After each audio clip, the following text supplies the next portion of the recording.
Bon, vous vous rappelez un petit peu? Ah oui. Bon, un peu. Je ferai pas de test. Mais c'est vrai que vraiment à la réflexion, il est vraiment étrange que... je veux dire, il y a des choses étranges. Étrange que cet art de la mémoire qui a quand même influencé, on va dire, la culture occidentale pendant plus de 2000 ans, soit si peu connu aujourd'hui. Parce que là, c'est quand même étonnant. Alors, on connaît bien sûr, au mieux, l'expression palais de la mémoire. Ça, c'est une expression assez courante.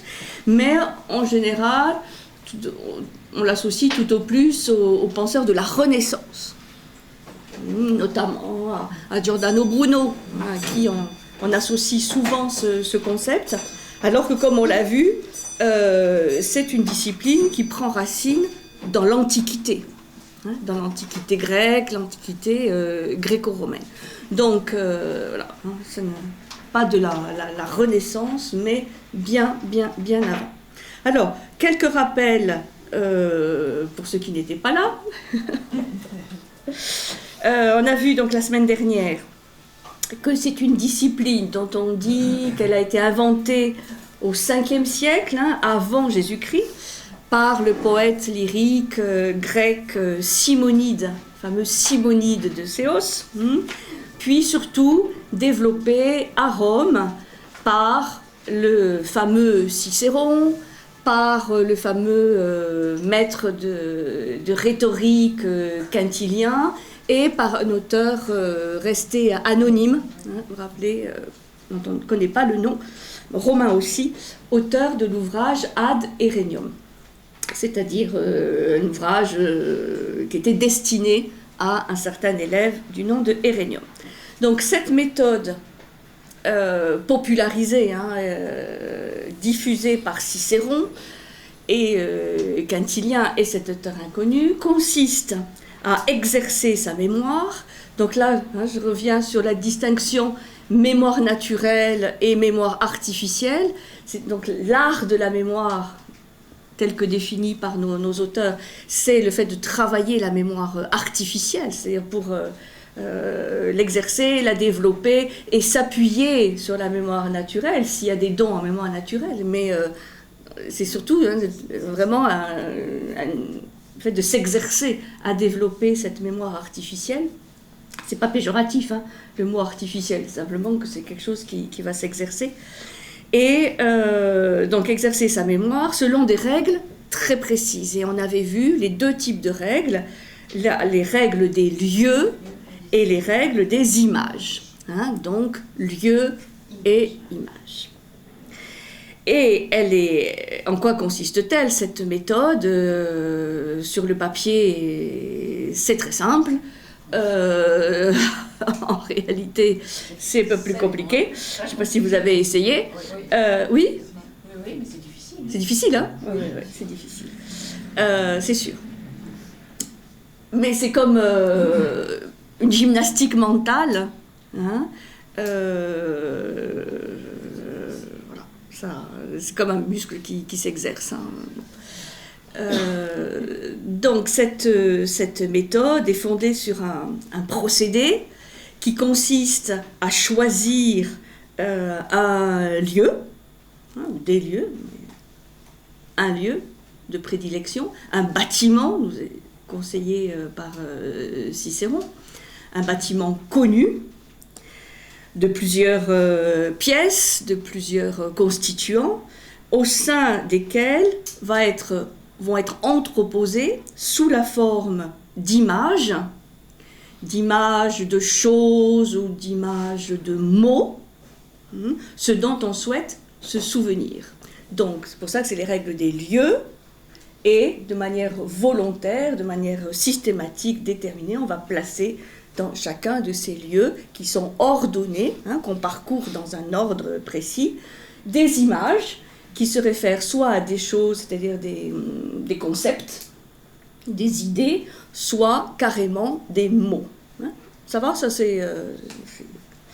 Et évidemment, ce qui a été énormément développé par nos auteurs latins, c'est un outil pour les rhétoriciens, pour les orateurs, qui ont besoin de se rappeler, mémoriser une plaidoirie, un discours ou un poème pour les poètes, et qui donc ont besoin de cet outil technique en fait. Donc, ça c'est surtout développé les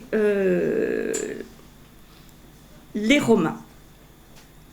Donc ça veut dire que lors de son discours, l'orateur va parcourir mentalement, bien sûr, mentalement, dans son imaginaire, les lieux de l'architecture du bâtiment choisi et va retrouver pièce après pièce, niche après niche ou escalier après escalier, méticuleusement rangées, les images qu'il y aura placées au préalable. Donc là, il n'y a pas d'improvisation, même si le discours ou la plaidoirie semble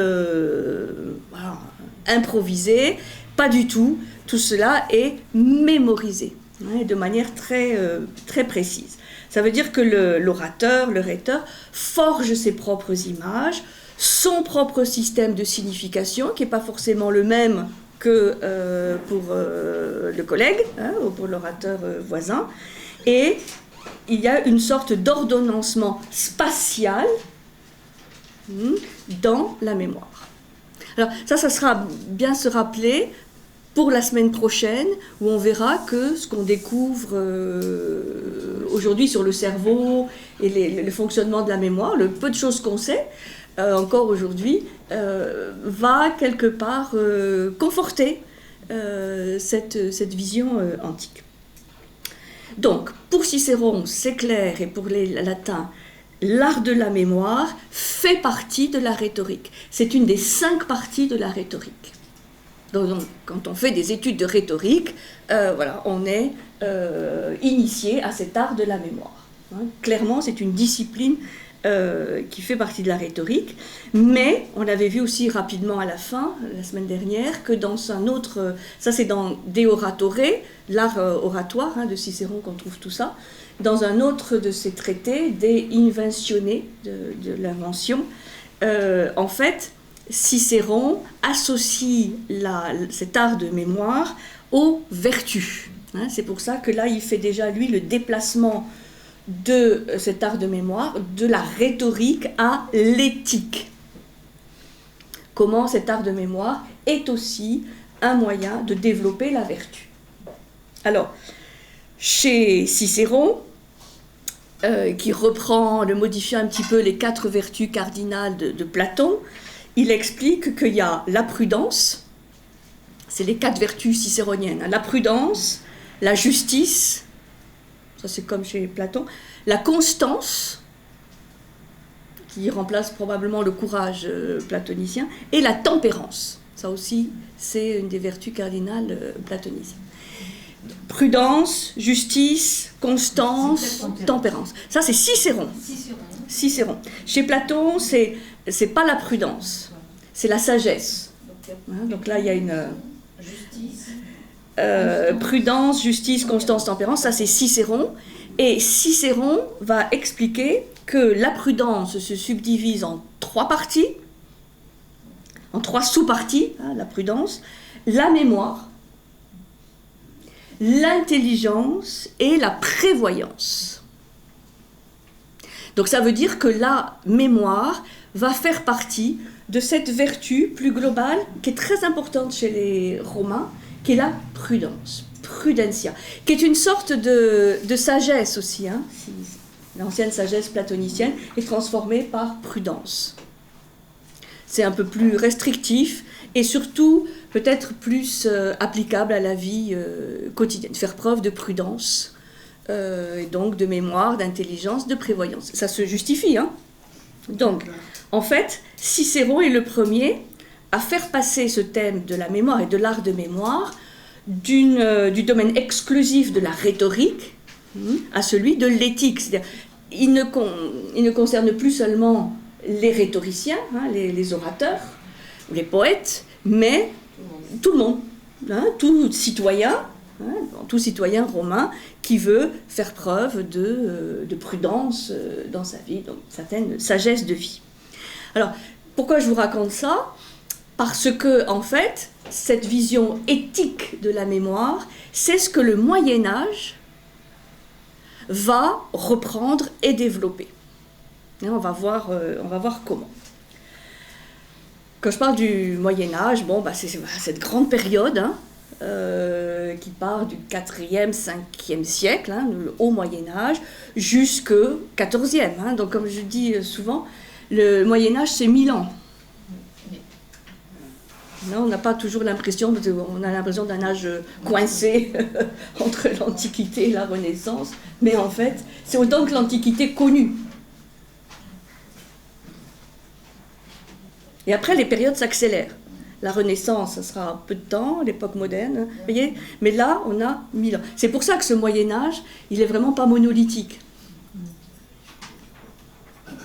Alors, justement, dans ce haut Moyen-Âge, on va trouver une personne qui est intéressante parce qu'elle s'est beaucoup intéressée à la mémoire, c'est saint Augustin.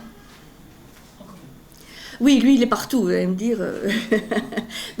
C'est vraiment celui qui fait le passage, enfin, un de ceux qui font la transition entre l'Antiquité, pétri évidemment de culture antique, converti évidemment, alors qu'il était païen avant, et qui va donc initier cette période qu'on appelle le Moyen-Âge. Donc lui, c'est 4e, 5e siècle, Saint-Augustin, et il est un des penseurs qui s'est le plus intéressé à la mémoire. C'est un célèbre professeur de rhétorique, et il raconte dans ses fameuses confessions sa conversion au christianisme, comment tout d'un coup il a été appelé pour se convertir au christianisme, et il est après resté très célèbre évêque d'Hippone, en Afrique. Et donc là, je vais vous lire un tout petit extrait qu'on trouve dans les Confessions, parce que vous allez voir comment il décrit justement les palais de la mémoire. Donc, vous voyez, cette expression palais de la mémoire, elle ne date pas de la Renaissance. Elle est donc bien antérieure. Saint Augustin l'emploie. Alors, c'est une très belle, je trouve que c'est un très beau passage des Confessions, qui est cité par Yates dans son bouquin. Il dit, voilà, « J'arrive au domaine et au vaste palais de la mémoire. » Bon, lui, il écrit en latin, c'est traduit Praetoriae Memoriae, palais de la mémoire. Donc, j'arrive au domaine et au vaste palais de la mémoire où se trouvent les trésors d'innombrables images qu'on y a apportées en les tirant de toutes les choses perçues par les sens. Y sont déposés tous les produits de notre pensée, obtenus en amplifiant ou en réduisant les perceptions des sens ou en les transformant d'une façon ou d'une autre. J'y trouve aussi tout ce qui a été mis en dépôt et en réserve et qui n'a pas encore été englouti et enterré par l'oubli. Quand j'entre là, j'évoque toutes les images que je veux. Certaines se présentent tout de suite, d'autres se font désirer plus longtemps, comme si je les tirais de réceptacles plus secrets. C'est beau, hein ? Ouais. D'autres accourent en masse, et alors que j'en cherche et que j'en veux d'autres, elles se mettent en avant, avec l'air de dire « Ne serait-ce pas moi ?» Et moi, avec la main de l'esprit, je les chasse du visage du souvenir jusqu'à ce que celle que je cherche se dévoile et quitte sa retraite pour se présenter à ma vue. D'autres viennent docilement, en groupes ordonnés, au fur et à mesure que je les appelle. Les premières se retirent devant les suivantes et en se retirant, elles sont cachées à ma vue, prêtes à revenir quand je le veux. Toutes choses qui se produisent quand je dis quelque chose par cœur. Enfin, il conclut comme ça, toutes choses qui se produisent quand je dis quelque chose par cœur.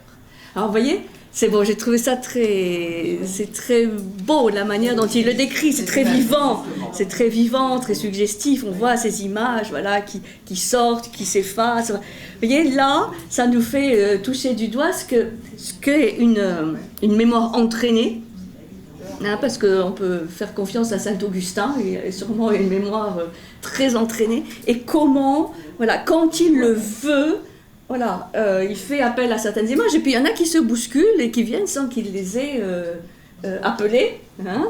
Elles sont coquettes aussi, hein, ces images. Et donc, voilà, donc c'est ce qui prouve que, voilà, Saint Augustin, début du Moyen-Âge, on a encore cette connaissance de cette discipline, hein, de l'art de la mémoire, avec des lieux et des images placées dans les lieux. Et ensuite, comme tu dis, quand je dis quelque chose par cœur, voilà, on fait venir les images ordonnées et on peut dérouler comme ça son discours. Alors, Saint Augustin aussi, il va reprendre l'élément de Cicéron au niveau des vertus. Et là, c'est toujours très intéressant de voir comment il va christianiser la connaissance de Cicéron, puisqu'il va dire, oui, l'âme a 3 facultés, la mémoire, l'intellect, bon, il ne dit pas l'intelligence, il dit l'intellect, et la volonté.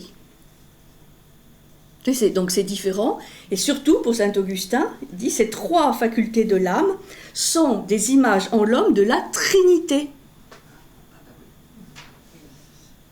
Mémoire, intellect, volonté. Donc il s'approprie, hein, la vision éthique de Cicéron en la christianisant, en disant voilà, c'est les images de la Trinité. Et c'est beaucoup par ce procédé, hein, que le passage va se faire de l'Antiquité au christianisme. Donc on reprend des éléments antiques et puis on leur donne un nouvel habillage. Donc Saint Augustin, c'est un personnage dont il faut se rappeler. Donc vous allez trouver une image de Saint Augustin et vous allez trouver le lieu, hein, vous allez le mettre. Hein, parce que voilà, par rapport à la mémoire, il est important, parce qu'en fait, ce qui se passe, c'est qu'après Saint-Augustin, l'art de mémoire disparaît quasiment. Je ne sais pas qu'il disparaît complètement, mais il va en tant que tel, hein, la discipline qu'on a étudiée la semaine dernière, il va passer vraiment au second plan, il va justement passer un petit peu aux oubliettes. Et il y a un témoignage qui conforte ceci. C'est la référence à un des moments les plus étonnants de l'histoire de notre civilisation occidentale. C'est quand notre fameux Charlemagne, vous vous rappelez Charlemagne, l'école, la barbe fleurie, tout ça, voilà. Hein, c'est comme 1515, ça fait partie de la mémoire sémantique, hein, qu'on verra la semaine prochaine. Il y a des choses gravées, même si on ne se rappelle plus, hein, de quoi il s'agit vraiment. Charlemagne va demander à Alcuin, A-L-C-U-I-N. C'est un personnage important. A-L-C-U-I-N. Bon, moins connu que Charlemagne, évidemment. Alcuin, c'est un poète, c'est aussi un savant et un théologien anglais. Et en fait, il dirige la plus grande école de l'Empire carolingien, qui se situe à Aix-la-Chapelle.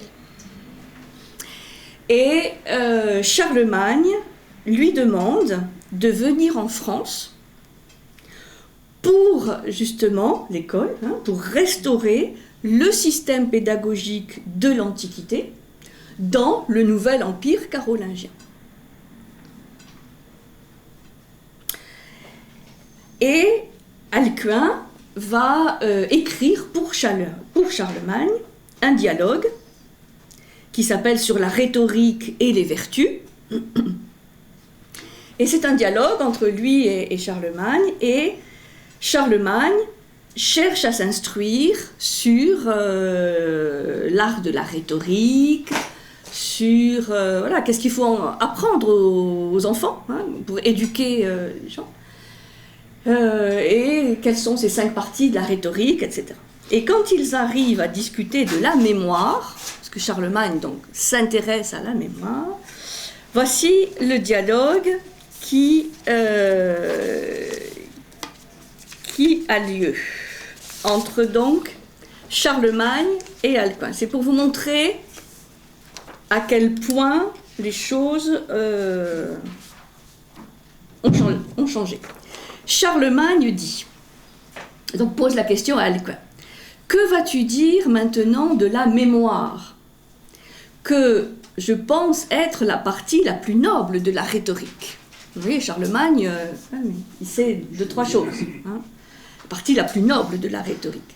Et Alcuin répond, que dire en fait? Je peux seulement répéter les mots de Marcus Tullius. La mémoire est la salle au trésor de toutes les choses, et si l'on n'en fait pas la gardienne de ce que l'on a pensé sur les choses et sur les mots, voyez, les choses et les mots, nous savons que tous les autres dons de l'orateur, quelque excellents qu'ils puissent être, seront réduits à rien. Donc là, on voit quand même qu'Alcuin a une petite connaissance de la mémoire, des choses et des mots, de ce qu'il a vu chez Marcus Tullius. Bon. Et Charlemagne lui répond, mais n'y a-t-il pas d'autres préceptes qui nous disent comment on peut l'acquérir ou l'accroître? Vous voyez, Charlemagne est très intéressé par ça. Et Alcuin lui répond, il n'y en a pas d'autres, à part s'exercer à apprendre par cœur, pratiquer l'écriture, s'appliquer à l'étude et éviter l'ivresse qui fait le plus grand mal à toute étude sérieuse. Alors, c'est un peu lapidaire, mais on peut se dire, bon ben voilà, à l'époque de Charlemagne, quand il s'agit de restaurer l'ancien système pédagogique, on dit, bon ben voilà, c'est des trésors sur les choses et les mots, il faut apprendre par cœur, il faut écrire, il faut s'appliquer à l'étude et éviter l'ivresse. C'est ça l'image aussi qu'on nous a inculquée du Moyen-Âge, c'est-à-dire un terrifiant oubli. Et même si on restaure aujourd'hui, on revalorise cette époque en disant oui, mais bon, c'est pas une période obscure, il y a des lumières, et c'est vrai, il n'en demeure pas moins qu'il y a quand même pas mal de connaissances, pas mal d'enseignements qui ont été oubliés. Et l'art de mémoire, donc tel qu'on l'a vu dans l'Antiquité dernière, est quasiment oublié. Et bon, il faut surtout rester sobre, quoi, pour ne pas... bon, enfin, c'est un peu lapidaire, mais c'est vrai qu'on peut se dire, oh là, là il y a vraiment une amnésie collective sur le sujet. Donc les règles de l'art oratoire, de l'art de la mémoire sont... pas de l'art oratoire, mais l'art de la mémoire sont oubliés. Et il faut, à la décharge d'Alcuin, se rappeler qu'il avait peu de livres à sa disposition et que ce sont sûrement des commentaires, des livres de Cicéron ou de Quintilien qu'il avait à sa disposition. Et donc, vous voyez comment ça s'est vraiment appauvri. Alors, le Moyen-Âge, alors je dis le Moyen-Âge bon, de manière générique, va quand même s'intéresser à cet art de mémoire, mais qu'est-ce qui l'intéresse, le Moyen-Âge? Je rappelle que le Moyen-Âge, c'est quand même le Moyen-Âge religieux, c'est-à-dire que la philosophie devient, comme vous le savez, la servante de la théologie, et donc qu'est-ce qui intéresse les prêtres, les moines médiévaux? C'est que les gens, quand même, les croyants, et le peuple qui est parfois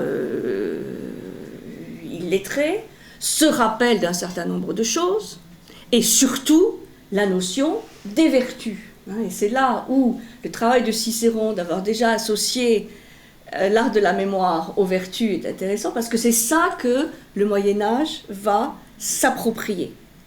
Qu'est-ce qui l'intéresse?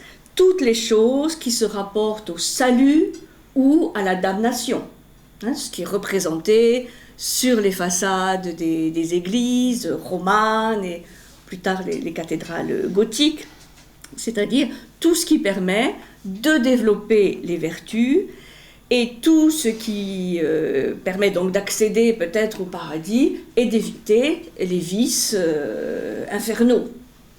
Donc c'est vraiment l'éthique, c'est vraiment la morale qui va s'approprier cet art de mémoire.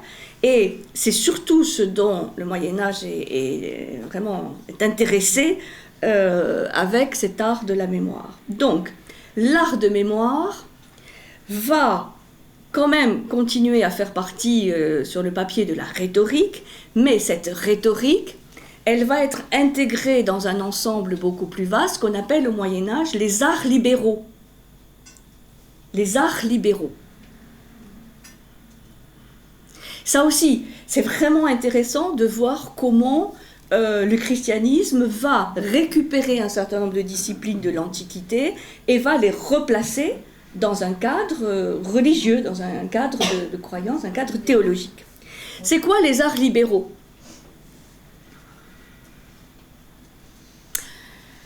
Ils sont composés, ces arts libéraux, et ça c'est les noms latins, parce que ça se développe surtout à ce moment-là, de ce qu'on appelle le trivium. Trivium. Vium, via, la voix. 3 voix, 3 disciplines. Et le quadrivium. Quadrivium, 4 voix, 4 disciplines. Et donc, et ça va durer pendant tout le Moyen-Âge. Donc, le trivium est composé, parce que c'est 3, donc c'est quand même le nombre spirituel, céleste, la Trinité, donc de 3 disciplines les plus nobles, qui sont la grammaire. Alors, il faut le voir aussi sous la perspective de la logique.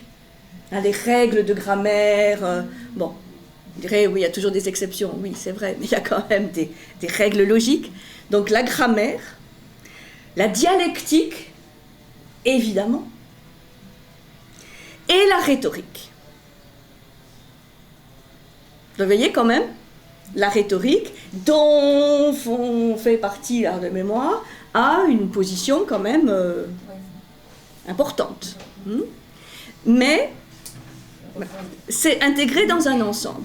Et le quadrivium, c'est quoi? C'est les grandes disciplines qu'on trouve dans la pédagogie antique. C'est l'arithmétique, la géométrie, l'astronomie et la musique. C'est-à-dire, en fait, toutes les sciences des nombres, d'application des nombres dans le cosmos. Toutes ces disciplines, grammaire, dialectique, rhétorique, mais aussi arithmétique, géométrie, astronomie, musique, c'était les disciplines qu'on trouvait dans quel type d'école? Rappelez-vous. Oui, les écoles classiques, les écoles platoniciennes, aristotéliciennes et tout ça. Mais on sait bien que Platon s'est beaucoup inspiré de l'enseignement pythagoricien. Donc, vous voyez, il y a quand même une continuité. L'oubli n'est pas total. Il y a une continuité. Mais comment sont vus ces arts libéraux au Moyen-Âge? Pas justement comme autant de Pythagore, comme autant de voies qui mènent au divin, à la connaissance, à la vérité ou à la sagesse, mais comme une propédeutique, c'est-à-dire comme une préparation une préparation, sont des arts préparatoires à la théologie, qui est la véritable discipline noble par excellence. Donc ça, c'est vraiment intéressant de voir comment c'est quand même donc un rôle qui reste dans le trivium, donc bon, pas inintéressant, mais quand même subordonné à la théologie. Hein, donc ça, c'est vraiment la couleur qui va durer dans tout le Moyen-Âge. C'est utile, mais ce n'est qu'un... et pourquoi? Eh bien, pour se rappeler des sermons qui vont être donnés. Et là, parmi les ordres religieux chrétiens, ce sont les dominicains. C'est l'ordre dominicain qui va vraiment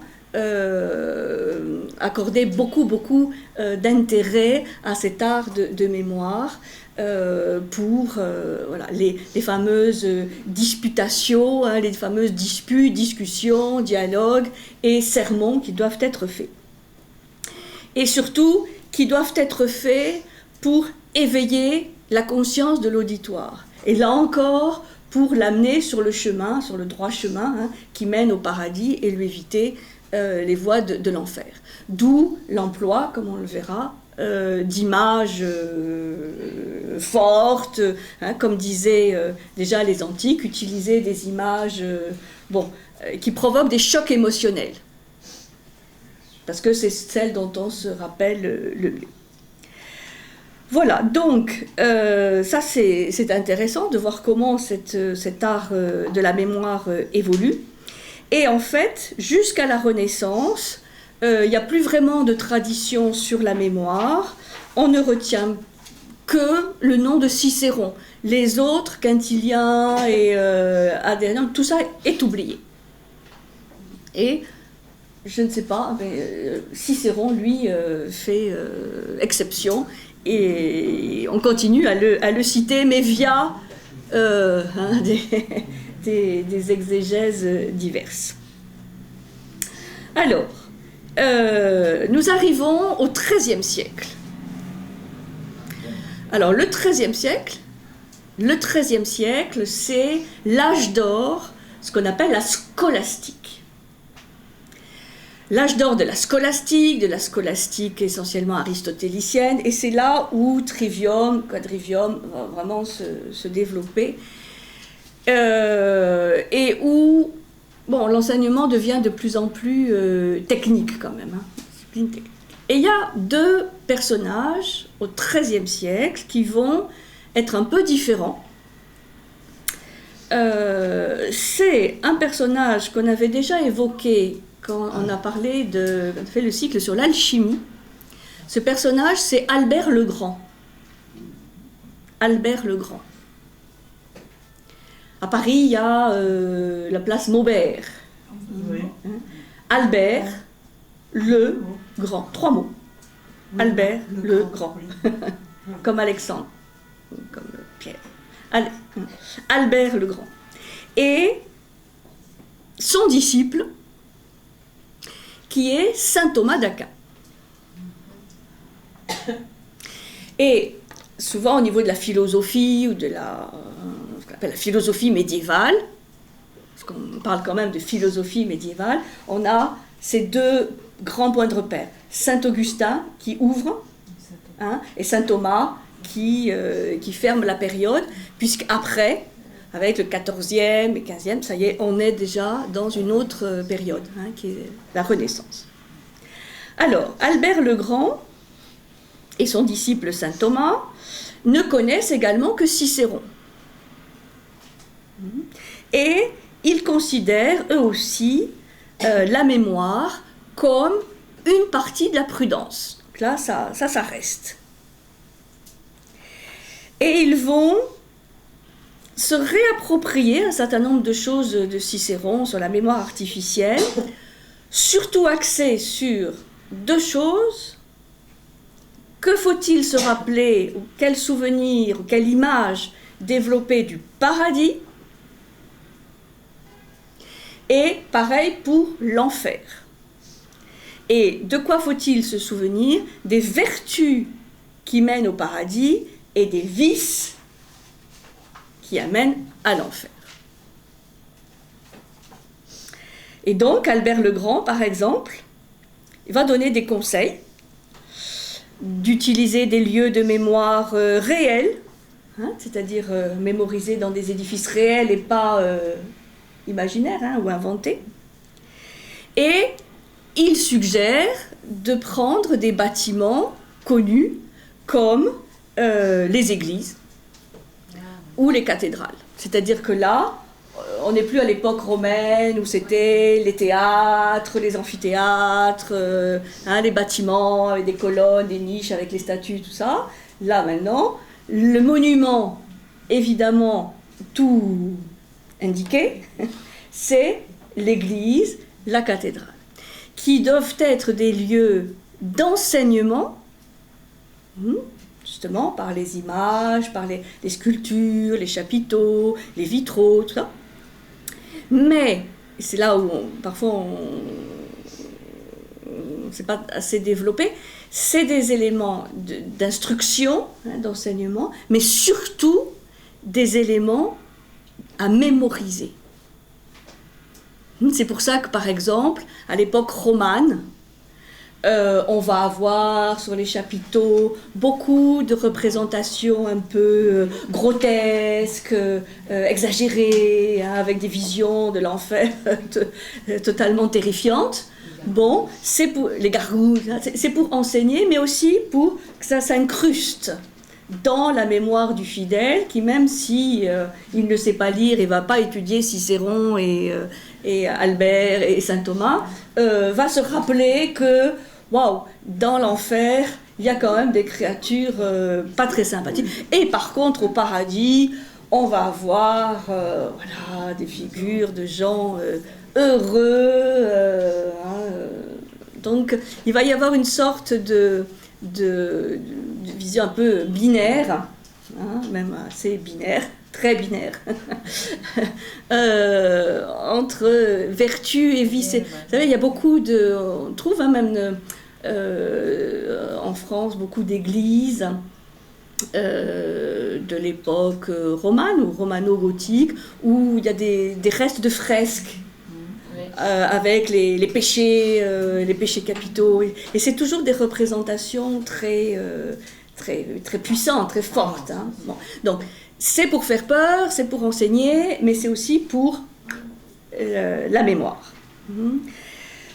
Saint Thomas d'Aquin, lui, dont on dit qu'il avait une mémoire tout à fait exceptionnelle, va emboîter le pas à Albert le Grand, et les images sont donc toutes des images porteuses d'une vision morale, hein, ou éthique.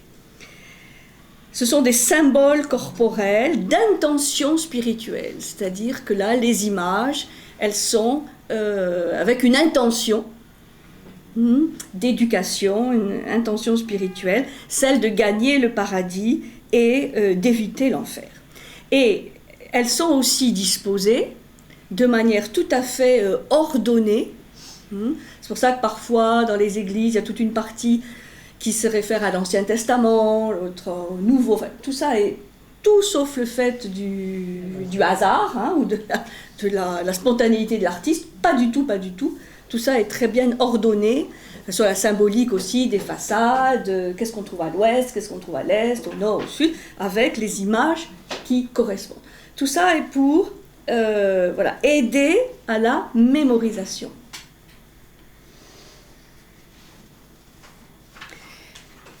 Et c'est efficace, hein. C'est efficace. Donc, en résumé, la mémoire médiévale, avec cet apogée de la scolastique, et ces deux personnages qui font un peu le lien avec ce qui va suivre, mais qui sont quand même aussi vraiment du XIIIe siècle, de leur époque, a pour objectif, cette mémoire, cet art de mémoire, la formation d'un système d'images qui permettent de rester dans le droit chemin, donc dans la vertu. Alors, je vais vous donner quelques exemples assez parlant de ceci, qui sont des exemples que j'ai repris du livre, hein, je n'ai rien inventé. Elle cite la représentation, peut-être vous connaissez, des vices et des vertus de Giotto, l'italien Giotto. Alors ça fait partie, là, je vous ai distribué une feuille hein, avec des représentations. J'ai sélectionné voilà, une parmi elles, c'est la justice de Giotto. Mais Giotto va aussi représenter la colère, l'envie, la folie, etc. Ces vices et ces vertus de Giotto sont peints au début du XIVe siècle, vers 1306, on dit, pour l'église de Padoue. Et elle explique bien que ça reprend un peu des éléments de l'art de mémoire antique, c'est-à-dire que les figures se détachent de leur arrière-plan, elles sont dans des sortes de niches, hein, donc se détachent, donnant une illusion de profondeur, mais donnant plus d'impact hein, à la statue. Et chaque personnage est différent, le visage et surtout l'attitude. Bon, là c'est la justice, donc elle est un peu... C'est raide, hein, comme on dit. Hein. Non, hiératique, mais vous avez la colère par exemple, ou l'envie, où là on a des gestes beaucoup plus vivants. Et donc, il s'agit de placer une image dans un lieu, parce que ça fait partie de tout un ensemble, et de trouver une image qui crée un impact. Et on va avoir même voilà, des représentations parfois même grotesques hein, ou absurdes, pour d'autant plus frapper le spectateur. Bon, ça c'est un exemple.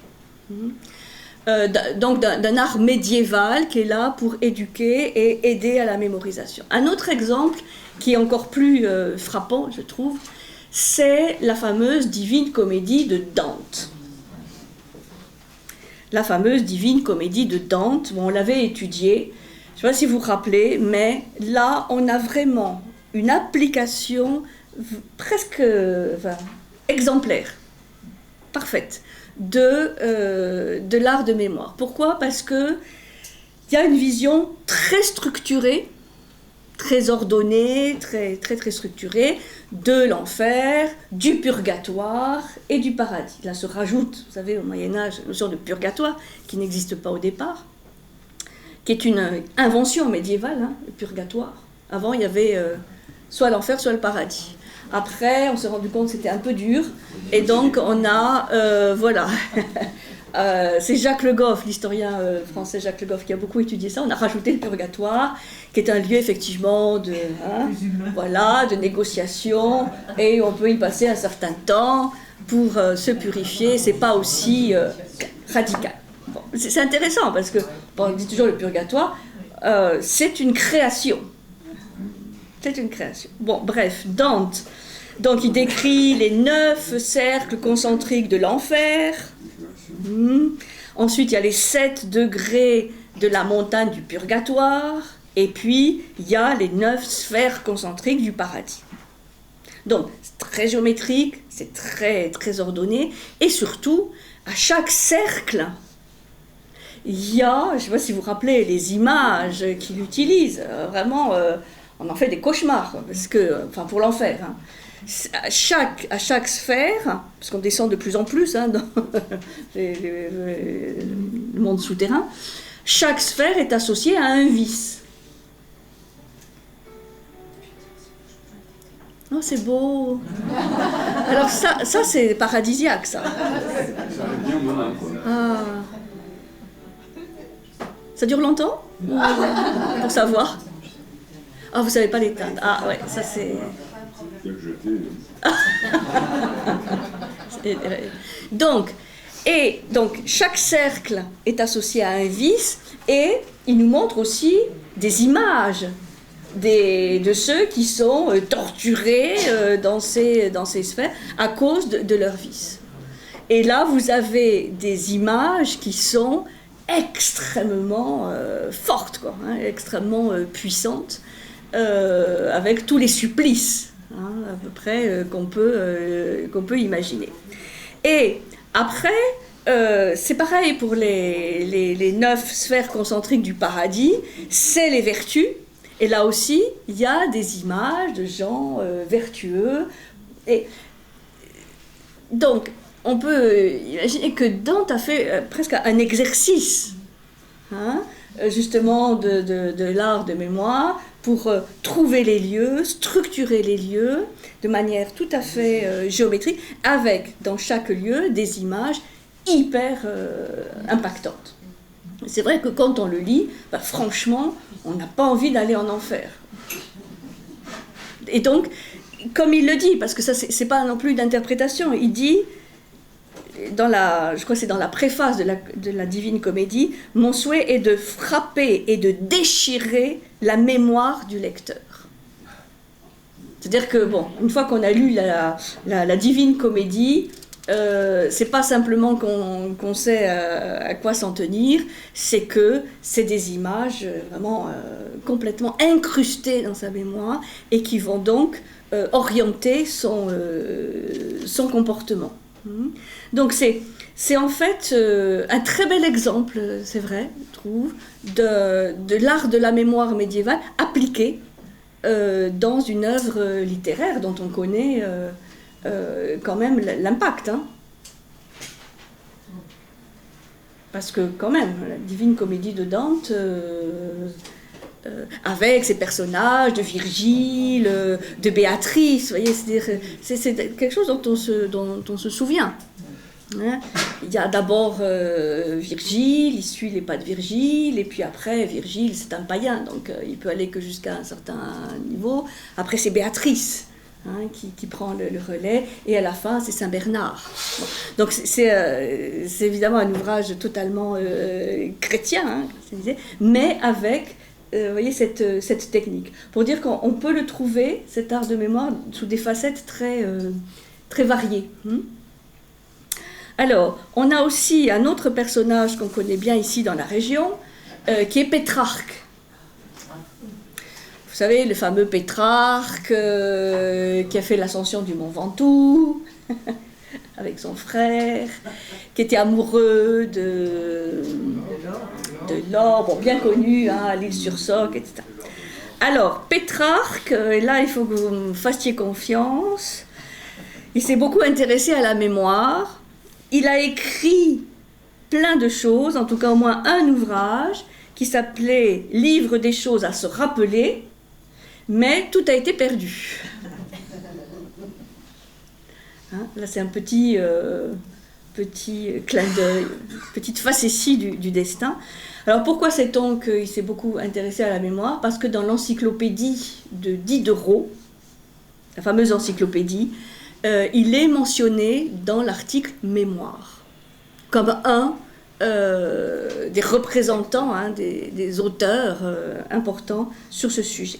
Et Pétrarque, c'est vrai que lui aussi, il va faire le passage entre le Moyen-Âge et la Renaissance.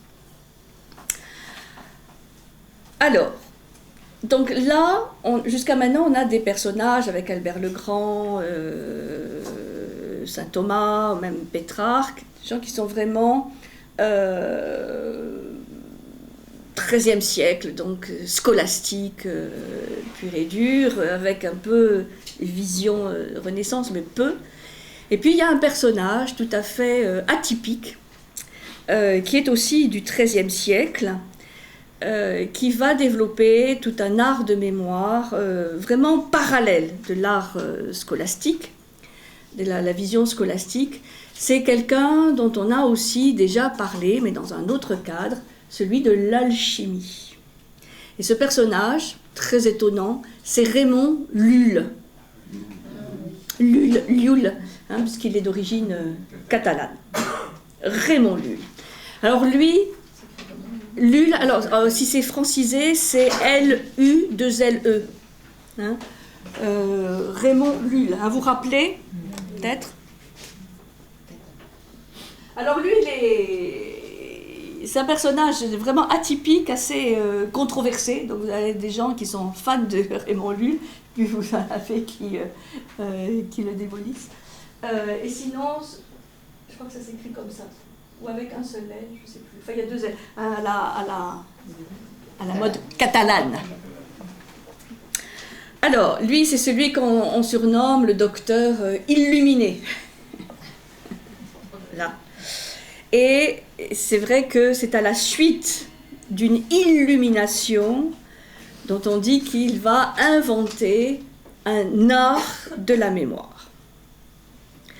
Donc là, c'est un nom hyper important pour l'art de mémoire, et il est vraiment assez visionnaire dans le sens où c'est ce qui va vraiment être développé après à la Renaissance.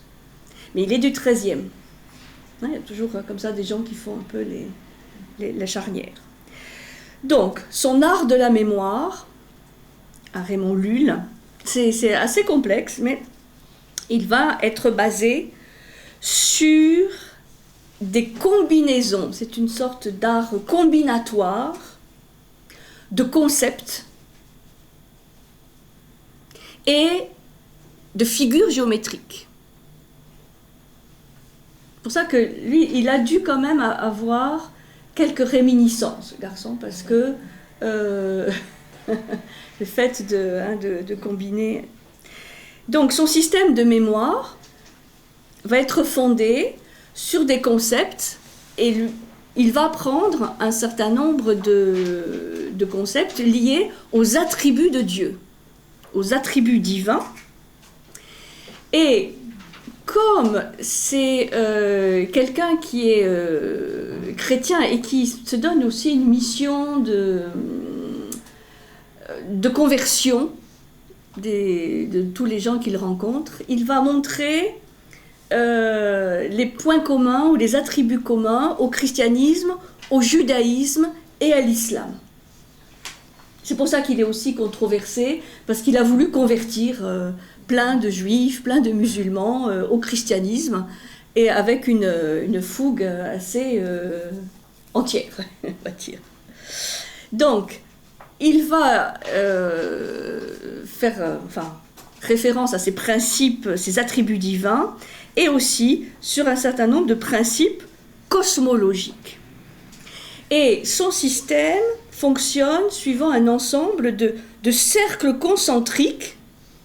C'est comme une sorte de cercles concentriques indépendants les uns des autres, qu'on fait tourner à des vitesses différentes. Et donc, c'est comme dans la foire, on trouve ça.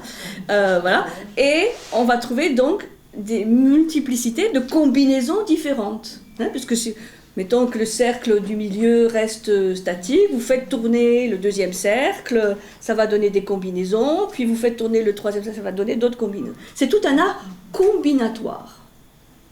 Donc, je vous dis pas, c'est assez compliqué, mais il a eu cette intuition, cette illumination. Alors, je vous ai mis que deux schémas de Lull. Celui de gauche, par exemple, c'est ce qu'on appelle le schéma des attributs divins. Voyez ? Alors, là, par exemple, il parle des 9 attributs divins qui sont communs aux dieux des chrétiens, des juifs et des musulmans. Donc vous avez par exemple la bonté, vous voyez B, c'est associé à des lettres.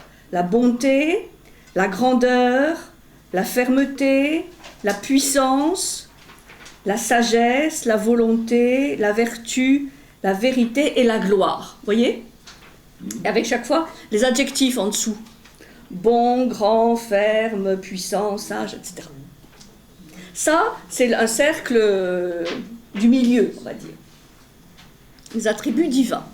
Il y a après les 9 principes cosmologiques, c'est-à-dire les 9 grands principes qui fonctionnent dans l'univers.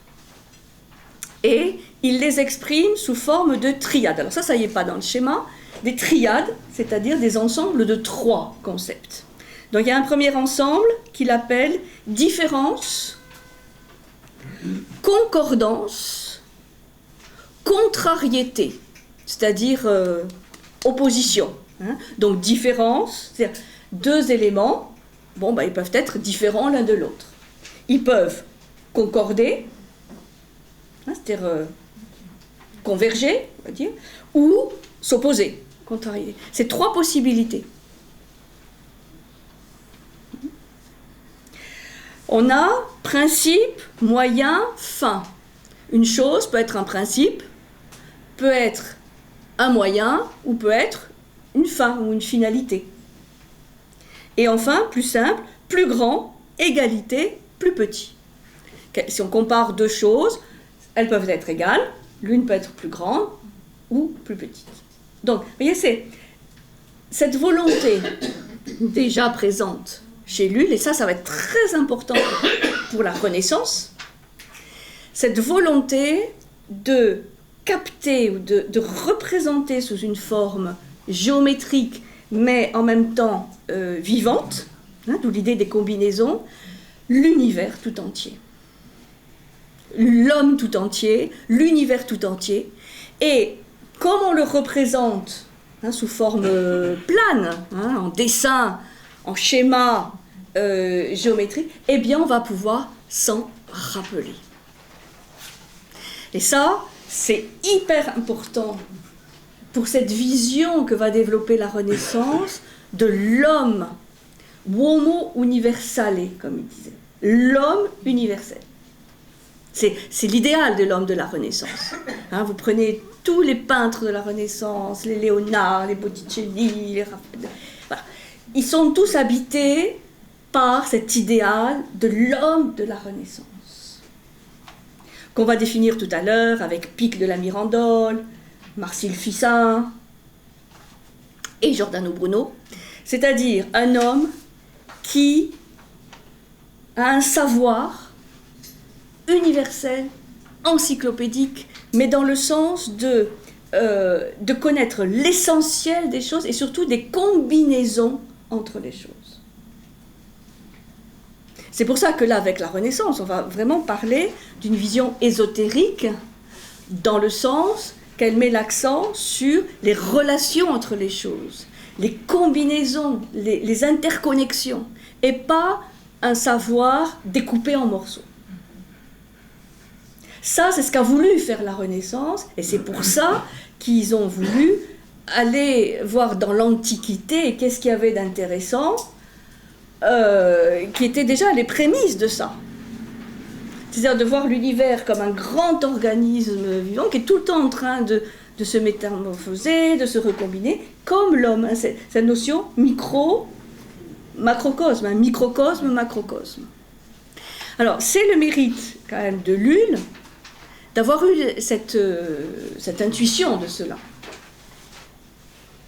Et tous ceux qui vont venir après vont s'inspirer de Lulle. Alors, le côté, c'est vrai, alchimiste de Raymond Lulle, lui, il est controversé parce que l'alchimie est encore aujourd'hui considérée comme quelque chose d'un peu sulfureux. Mais à la Renaissance, c'est une des sciences quand même traditionnelles les plus essentielles. Et par rapport à Lulle, tout le monde lui reconnaît ce mérite par rapport à la mémoire. L'alchimie, c'est autre chose, mais cet art de mémoire, il l'a quand même bien enrichi avec son système donc, de combinaisons signifiantes. Donc, vous imaginez donc, plusieurs cercles concentriques qui se mettent en mouvement, donc qui créent des combinaisons et qu'il s'agit d'interpréter, des combinaisons signifiantes, et qui sont en relation, comme vous le voyez là, au centre, avec trois types de figures géométriques de base, qui sont, comme dans toutes les représentations géométriques du monde entier, de toutes les civilisations, le triangle, le carré et le cercle.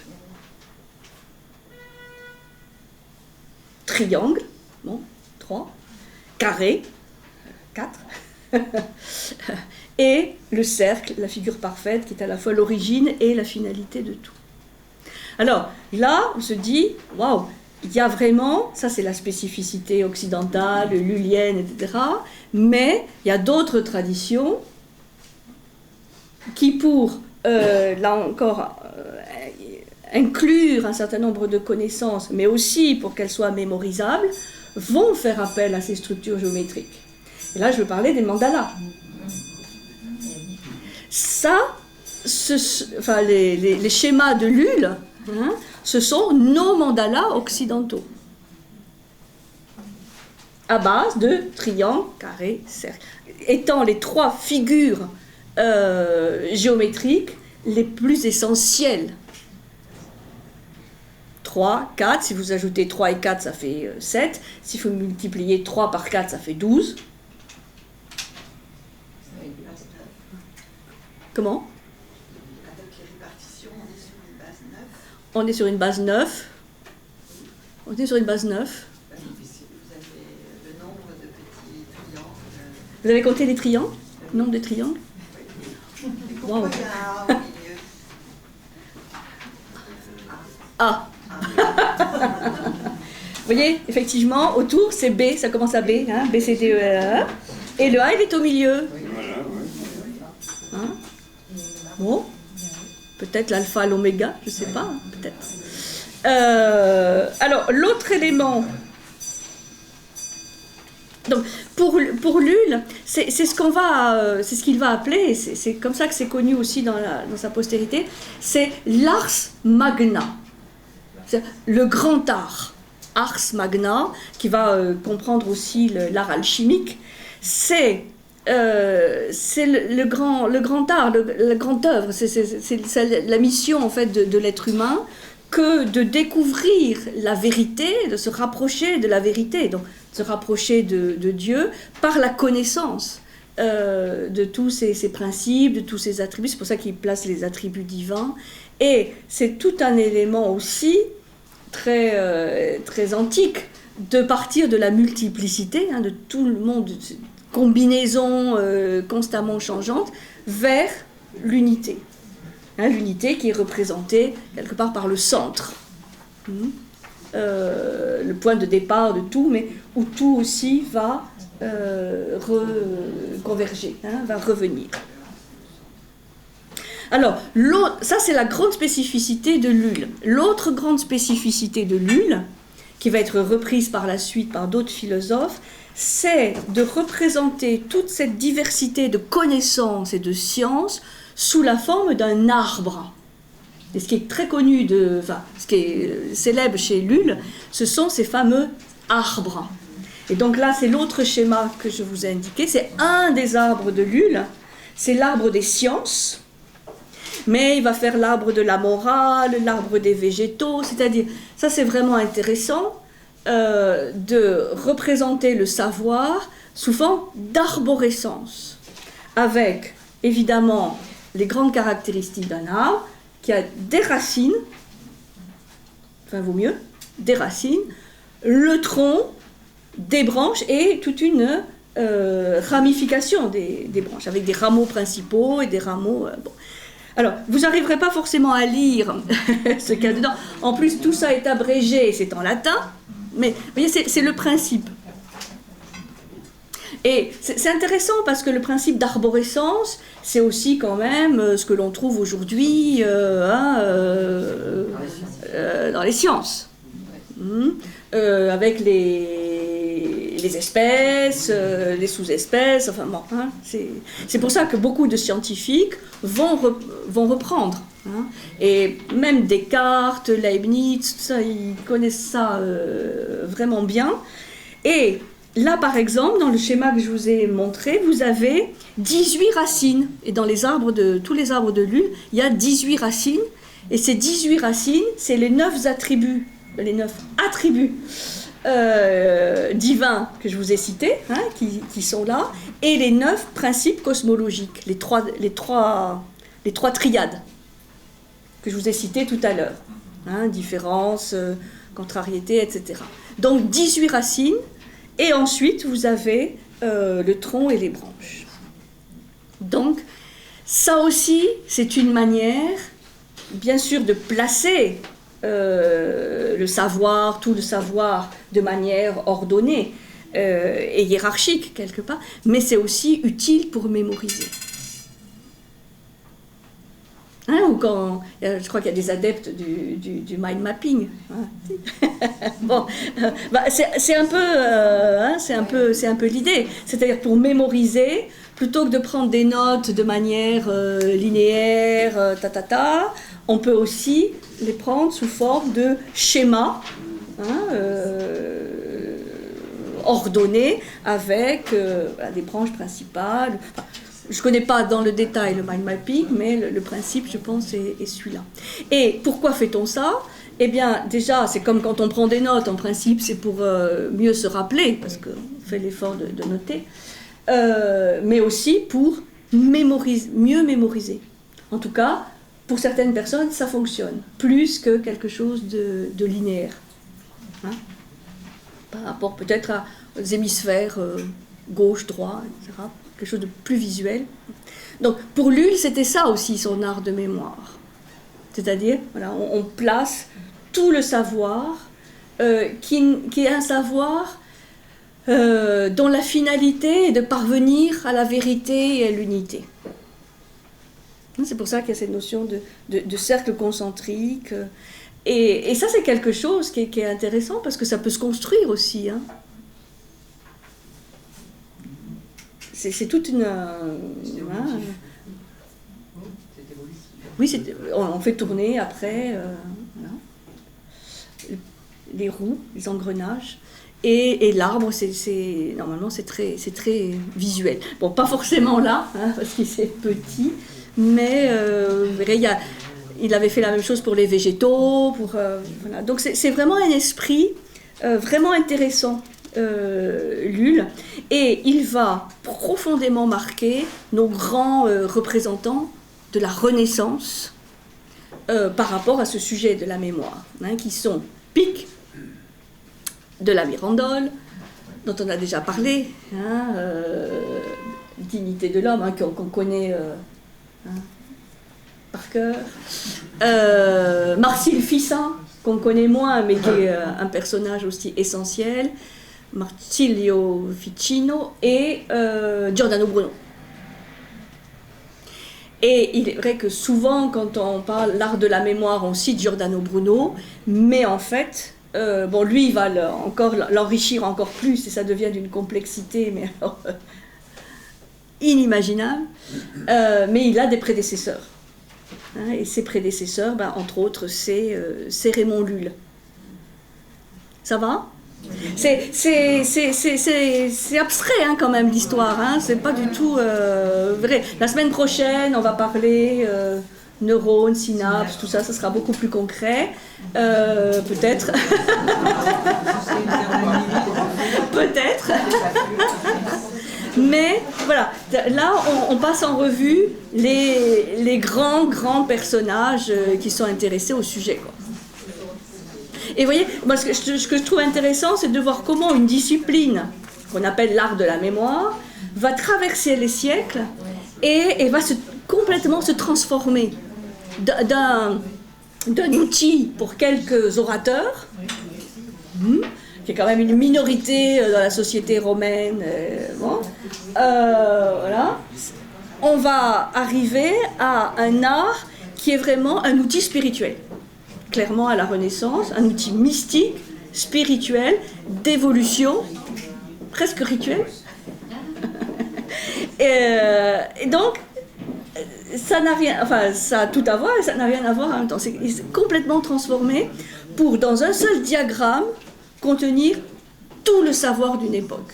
Et c'est ça aussi dont vont s'inspirer nos fameux encyclopédistes, mais en le débarrassant, en voulant en faire quelque chose de scientifique, hein, Diderot, d'Alembert, tout ça, et donc en le débarrassant de tout, justement, cet aspect ésotérique, hermétique, alchimique, tout ça, qui pour eux est totalement sulfureux. Alors c'est bien ce qu'ils vont faire, mais ils vont quand même aussi amputer la fameuse encyclopédie, et surtout, c'est ce qui est intéressant, cette encyclopédie, c'est comme, je sais pas, à l'époque, vous savez, l'encyclopédie Universalis, alors on avait des tomes, bon, c'était thématique, donc c'est à un moment donné un résumé du savoir de l'humanité, hein, un temps T. Ce qui manquait et ce qui est en train de se rajouter aujourd'hui avec les versions numériques, c'est ce que tous ces gens de Lull et de la Renaissance avaient bien compris, c'est les connexions. Ce qu'on appelle aujourd'hui les liens hypertextes, quoi, c'est-à-dire comment telle notion fait référence, renvoie à plein d'autres, pour faire des constellations. Ce qu'il n'y a pas dans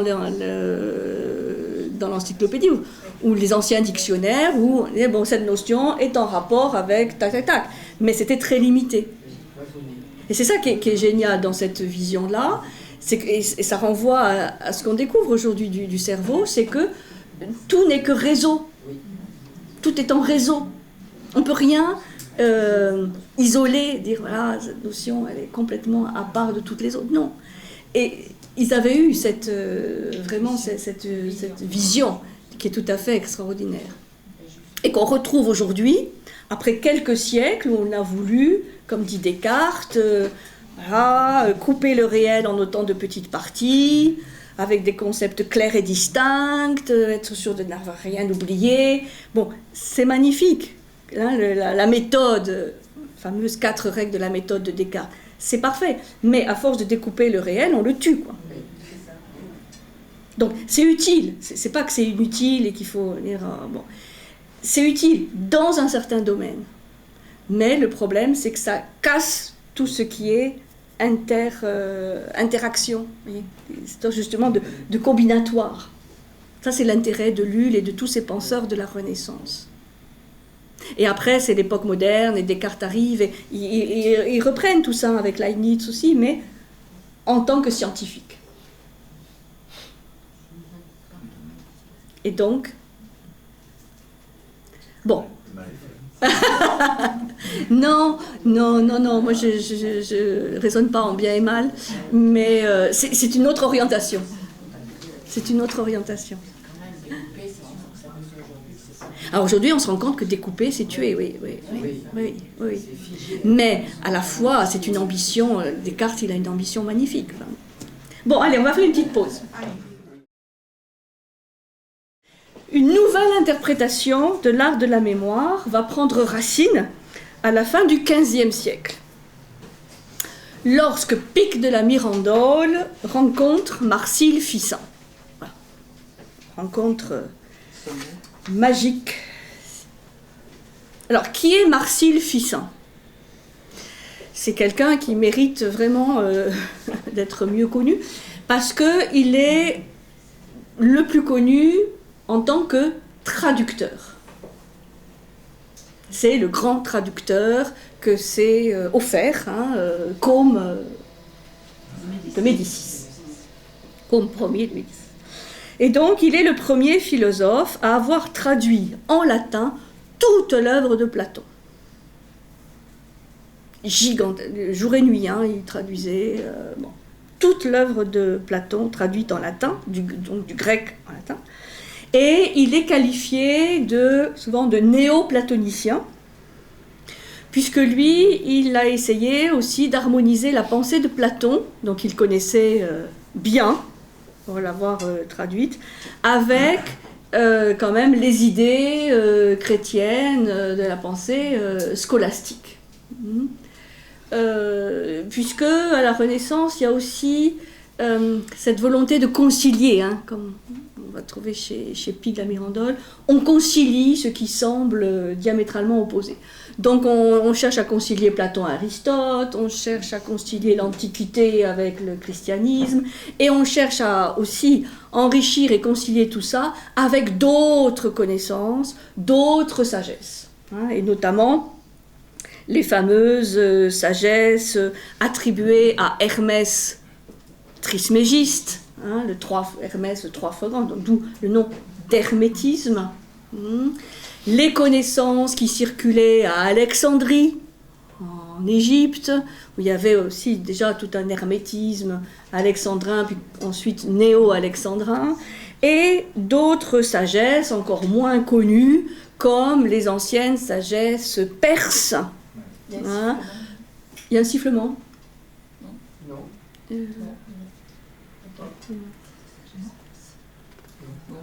Qui siffle? Non. Ça doit être un sifflement intérieur. Oui, peut-être. Les sagesses de Perse, notamment associées au fameux Zoroastre, hein, les oracles chaldéiques, donc qui ressurgissent. Et donc l'ambition de ces hommes de Renaissance, c'est pas de faire des synthèses, mais d'ouvrir le champ de vision et d'investigation, oui, le spectre d'investigation à des choses plus anciennes et des choses d'autres champs, hein, comme par exemple la sagesse perse, avec le fameux Zoroastre. Et donc, tous ces personnages, Hermès, Zoroastre, Platon, sont mis un peu sur un même niveau, hein, au pied d'égalité, comme tous étant des porte-paroles de la sagesse universelle et atemporelle. Alors, la pensée de Ficin, donc, est vraiment aussi intéressante à étudier. Il a écrit des commentaires sur justement les œuvres de Platon qu'il traduisait. Il ne se limitait pas à traduire, mais il y a par exemple un très très beau commentaire sur le banquet de Platon qu'il va écrire. Enfin bon, c'est une personnalité vraiment essentielle. Et on dit que cette pensée de Ficin se trouverait, entre autres, cristallisée ou symbolisée en images dans le fameux tarot de Marseille. Hein, les lames du tarot de Marseille. Marseille étant effectivement une ville où ça s'est développé, mais certains disent que c'est le tarot de Marsilio, puisque en italien, il dit Marsilio Ficino, Marsilio. Et certains décryptent ou interprètent les fameuses lames, hein, toutes les lames du tarot, qui est un tarot divinatoire, hein, comme des symboles qui, là encore, concilient des enseignements, notamment platoniciens, avec d'autres symboles, d'autres horizons. Alors, c'est une hypothèse, mais qui est intéressante, parce qu'elle n'est pas trop fantaisiste. Donc, Pic de la Mirandole, vous savez, ce jeune homme brillantissime, mort très jeune, très audacieux, puisqu'il veut inviter tout ce que l'Europe compte d'érudits pour disputer avec lui des 900 thèses, qu'il juge essentielles, qui sera interdit par l'Église. Donc c'est quand même un personnage assez exceptionnel. Et il va reprendre l'héritage de Ficin, en tout cas ses orientations, et il va lui aussi s'inspirer de la philosophie néoplatonicienne, de la doctrine hermétique d'Alexandrie, les sagesses magiques zoroastriennes, et en plus il va s'intéresser à la Kabbale, parce qu'en même temps, à cette Renaissance, on s'ouvre aux autres langues, pas simplement le grec ou le latin, mais à l'hébreu, à l'araméen, au sanskrit. Il y a une soif vraiment d'ouverture et pour arriver à une culture universelle. Et donc, Pic de la Mirandole, ça fait partie de ses sujets de prédilection aussi, va s'intéresser à la Kabbale. Donc à la Kabbale hébraïque, mais aussi à la Kabbale chrétienne, puisqu'il faut savoir qu'il y a aussi une Kabbale chrétienne. Et donc c'est lui qui va proposer en quelque sorte une métamorphose de l'art de mémoire en art et sciences hermétiques, on va dire, ou ésotériques, ou occultes, comme vous voulez, il y a plusieurs noms qu'on peut accoler. Dans le sens de ce qu'avait commencé à faire Lull, mais là, il va vraiment l'amplifier grâce aussi à l'apport de Ficin. Donc, vous voyez que si l'art de mémoire médiéval, ce qu'il en reste, est plutôt aristotélicien, l'art de mémoire de la Renaissance est nettement plus néo-platonicien que platonicien pur et dur, mais néo-platonicien, dans le sens de tous ses disciples, de l'Académie platonicienne, à partir de Porphyre, qui est le disciple de Plotin, donc Plotin, Porphyre, Jamblique, tous ces gens qui vont faire les relations entre l'enseignement platonicien et des enseignements religieux, ou la fameuse théurgie, qui va donc faire toute une évolution du néoplatonisme qui va s'éloigner de plus en plus du platonisme originel. Et donc, toutes ces sciences occultes ou ésotériques vont prendre une très grande ampleur à la Renaissance. Donc la magie, l'astrologie, la science des nombres, l'alchimie, et nombre d'artistes, notamment des peintres, des sculpteurs de la Renaissance, vont être nourris de cela. Évidemment, le fameux Léonard de Vinci, mais aussi Botticelli, qui travaille dans le cadre aussi de cette nouvelle académie platonicienne qui est créée à Florence. Donc là, c'est intéressant d'étudier cette période, parce que dans un lieu restreint, il y a vraiment une floraison d'artistes de génie assez incroyable. Donc, c'est, comme je disais tout à l'heure, l'idéal de l'homme, ce qu'on appelle l'homme de la Renaissance, l'uomo universale, qui a un savoir universel et qui est évidemment qui célèbre le génie, l'homme de génie, et il y en a plusieurs à cette époque. Alors, l'une des œuvres les plus significatives par rapport à l'art de mémoire, à la Renaissance, c'est ce qu'on appelle le théâtre de mémoire, le théâtre de la mémoire, parce qu'on va avoir tout ça dans un théâtre, d'un Italien qui lui n'est pas très connu, mais qui mérite de l'être, qui est Giulio Camillo. Giulio Camillo. C'est pas Don Camillo, mais ça s'écrit pareil. Je le dis pour Giulio Camillo. Alors lui, ses dates, c'est 1480-1544. 1480-1544. Et donc lui, il va être célèbre pour avoir inventé un théâtre qui renferme toutes les connaissances qu'il juge essentielles à son époque. Alors ce qui est intéressant, c'est qu'il va être mécéné, parrainé par notre cher François Ier. On connaît les relations entre François Ier et Léonard de Vinci, mais il va être très fasciné, très admiratif de l'œuvre de Camillo. Et il va demander, plus ou moins, ou en tout cas Camillo se donne comme mission, de construire une véritable maquette de son théâtre, mais une maquette quand même suffisamment grande pour qu'au moins 2 personnes puissent y rentrer. Bon, cette maquette ne sera jamais achevée, mais en tout cas, on a les schémas du théâtre de Giulio Camillo.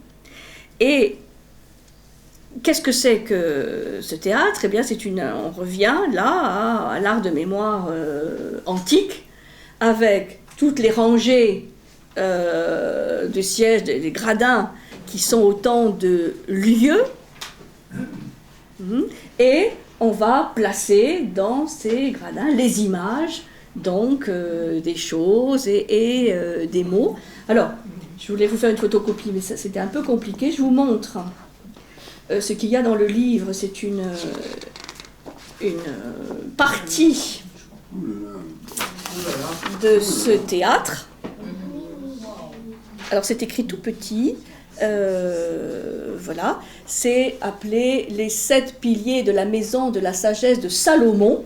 Donc vous voyez, il y a aussi une référence à hébraïque. Et donc vous voyez un peu comment ça fonctionne. Donc là, c'est une application renaissante, de la Renaissance, de ce qui était pratiqué dans l'Antiquité. On va placer dans... voilà, donc il y a des travées qui permettent de dissocier les différents lieux, et on va placer dans chaque lieu un certain nombre de connaissance. Et avec ça, on a les connaissances indispensables de l'homme de la Renaissance, du savoir de l'époque. Tout y est. Tu peux lire un ou deux, ça c'est visible pour toi? Alors, oui, C'est classé comment? Alors, c'est les mêmes thématiques. Par exemple, alors vous avez plein de choses. Alors, c'est pas évident à décrypter. Vous avez, par exemple, les 7 planètes. Donc, la Lune, Mercure, Vénus, le Soleil, Mars, Jupiter, Saturne.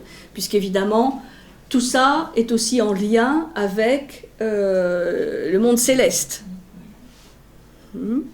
Donc, les planètes. Et les planètes, évidemment, qui tournent autour du Soleil. Des images de divinités grecques. Alors, par exemple, vous avez Prométhée. Vous avez Hermès, bien sûr, Hermès Mercure. Vous avez Pasiphae, l'histoire de Pasiphae et le taureau crétois. Vous avez Apollon.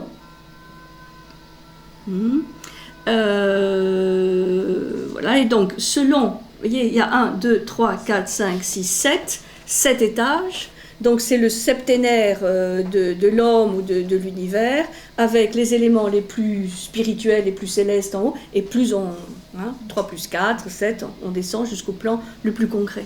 Il faut dire que ces mêmes concepts peuvent être déclinés selon une échelle descendante ou ascendante, puisque c'est ça aussi le grand enseignement néo-platonicien, que s'il y a eu l'incarnation de certains principes jusqu'au plan terrestre, jusqu'au plan concret, ça veut dire qu'on peut aussi remonter selon la même échelle, l'échelle de Jacob, on peut remonter du multiple vers l'unité. C'est ce que les théologiens latins, donc saint Thomas, aussi saint Bonaventure, appelaient l'aller et le retour. S'il y a eu l'aller, si vraiment il y a eu incarnation de ces principes divins dans jusqu'au plan le plus concret, avec le règne minéral, par exemple, cette conscience qui s'est incarnée va pouvoir remonter pas à pas, c'est le chemin du retour. Ça, c'est un enseignement typiquement néo-platonicien. On remonte, c'est le réditus, on retourne. On retourne à quoi? On retourne à l'origine. On retourne à ce qui était au départ. La différence majeure, c'est qu'on y retourne en y étant conscient. Et c'est comme ça qu'on explique, sans avoir forcément besoin de Dieu, mais disons le principe d'incarnation comme une nécessité que la conscience passe par ces différentes strates et puisse remonter du multiple à l'un. Puisque ça, c'est la grande question, en fait, le rapport de l'un et du multiple. Donc, vous voyez, c'est sous forme d'un théâtre. Donc là, on n'est plus dans l'église, la cathédrale, c'est un autre monument de la culture de l'époque. Oui, repris de l'Antiquité, bien sûr, le théâtre. Donc, ce théâtre, il est pourvu d'un grand nombre de rangées, bien sûr, un grand nombre d'images à contempler, et dans ces rangées, il y a des petites boîtes ou des tiroirs qui vont contenir les écrits correspondants.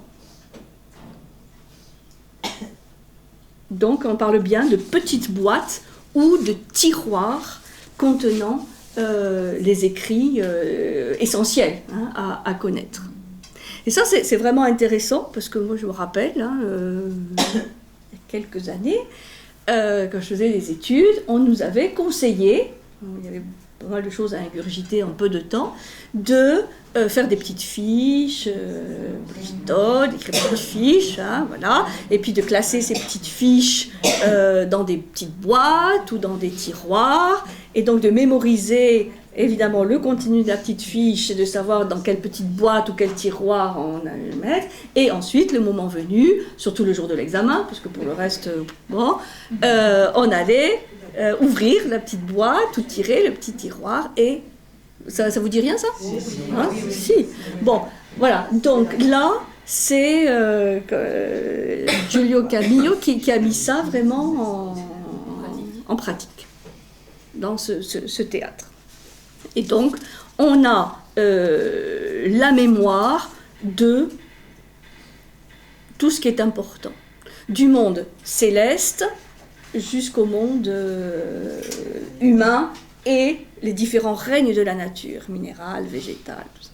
Et tout ça est évidemment, c'est pas aussi en mouvement que chez Lull, mais bon, les planètes, quand même, elles ont plusieurs acceptions.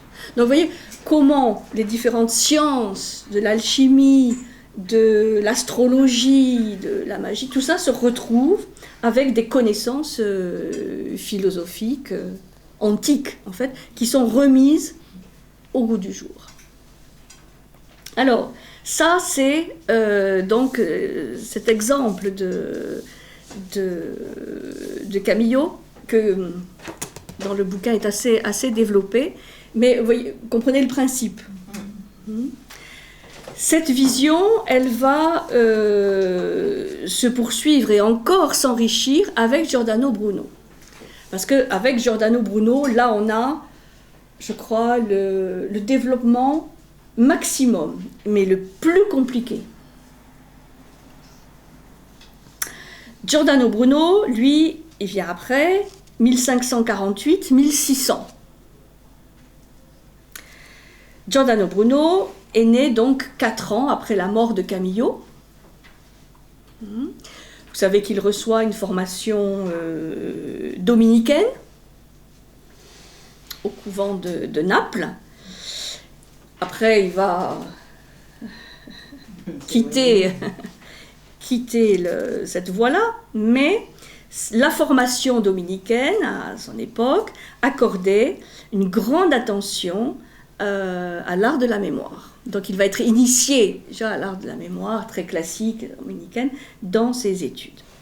Et lui, il va tenter de développer un système, là aussi, d'art mémoriel, en combinant l'art antique, l'art de mémoire antique, tout l'hermétisme néo-alexandrin, donc tout le système un peu de Camillo, en rajoutant à la vision de Camillo tout ce qu'avait apporté Lull.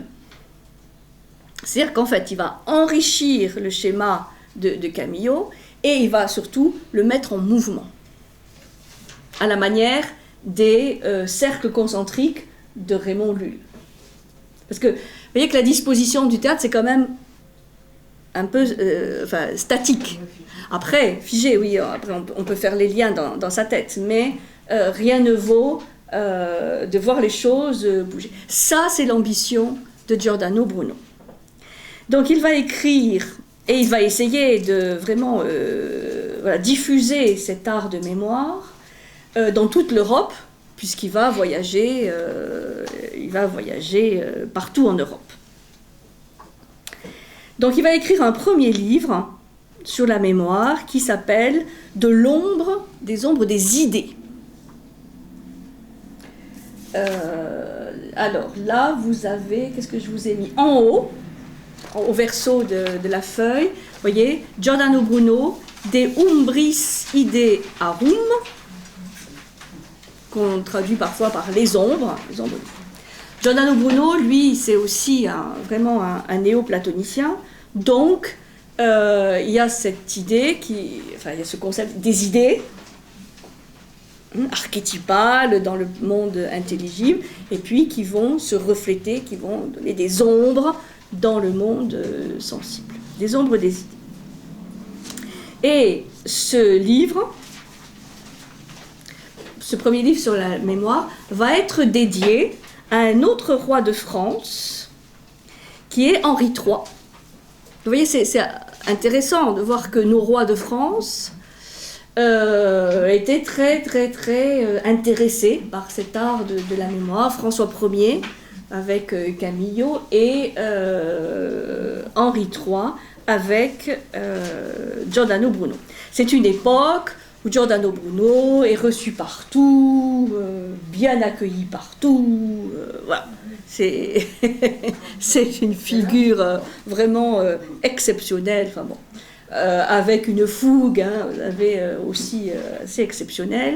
Et avant donc d'être trahi par un de ses mécènes, hein, du nom de Mocenigo, qui était à Venise, qui d'abord voilà, va le prendre à son service pour développer tout ça, avant de le dénoncer à l'Inquisition.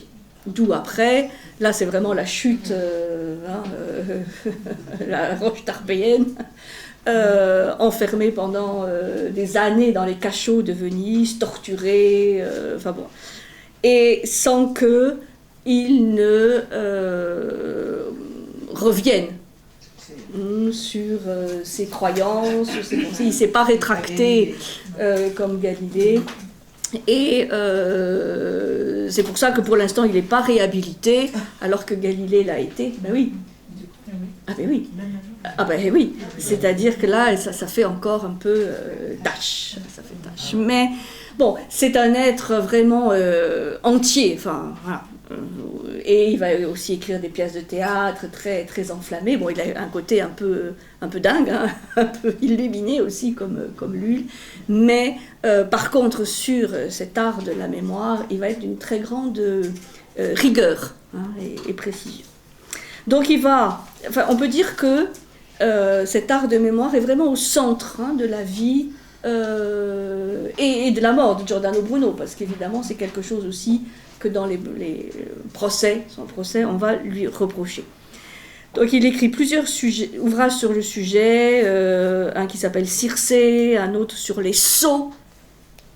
Les sceaux, hein, donc c'est aussi l'idée des ombres, des images, hein, les empreintes, les statues et les images, et il va y reprendre toutes les anciennes règles des lieux, règles des images, avec beaucoup d'audace, beaucoup de complexité, et surtout il va le représenter comme autant d'énigmes, bien sûr des connaissances qui sont consignées dans ces schémas, mais d'énigmes à déchiffrer. C'est-à-dire que ça fait partie pour lui, tous ces schémas cosmogoniques, ces schémas de mémoire, d'autant d'étapes sur l'ascension spirituelle, sur le chemin spirituel, sur le chemin intérieur ou initiatique, hein, de tout être humain, parce qu'en fait tout ceci s'adresse aussi à tout homme, et pas à une élite d'érudits. Donc il conçoit cette mémoire artificielle comme une écriture intérieure dotée d'une signification qui doit être déchiffrée, qui doit se dévoiler. C'est-à-dire il y a un effort de dévoilement. Et ça c'est très néo-platonicien aussi, hein, ou très, très plotinien. C'est un effort. Donc vous voyez, c'est pas simplement un effort, comme on l'a vu, de trouver les lieux, de trouver les images, de placer les images dans les lieux.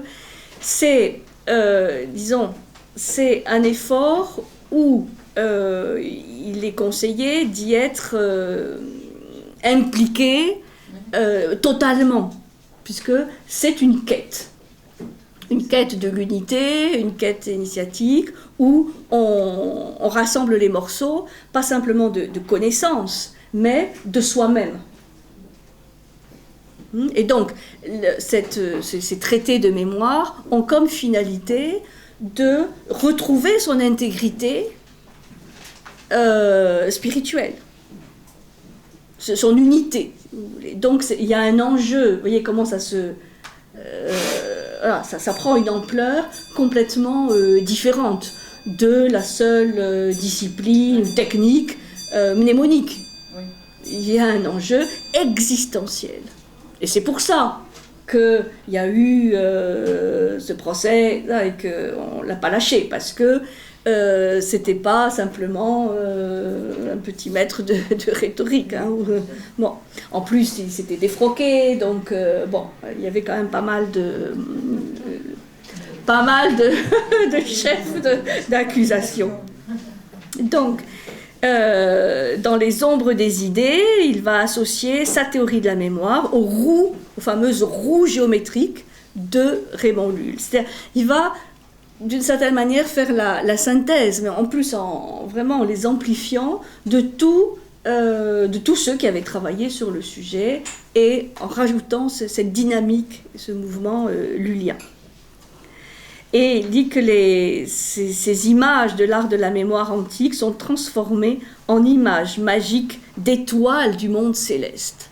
C'est-à-dire, voilà, on mémorise pas simplement toutes les connaissances de l'époque, mais on mémorise l'univers dans son fonctionnement total. Donc, il y a alors les images. Là aussi, c'est la filiation néoplatonicienne. Ces images, elles sont trouvées, mais elles sont aussi captées. Hein, c'est-à-dire, il y a le rôle de... il faut bien faire la distinction, c'est important, entre ce qu'ils appellent l'imagination, c'est-à-dire la capacité de capter des images, mais des images qui sont quelque part préexistantes. C'est pour ça qu'il y a un lien quand même avec la notion, là je reviens à ce que j'ai expliqué au tout début, avec la réminiscence. C'est pour ça que c'est un chemin spirituel, quelque part de dépouillement, pour capter des images qui sont au fin fond de la mémoire, mais qui ont été oubliées. Donc, distinguo entre l'imagination, capacité de capter des images et de les mémoriser. C'est pour ça que lui aussi va trouver le lien entre l'imagination et la mémoire.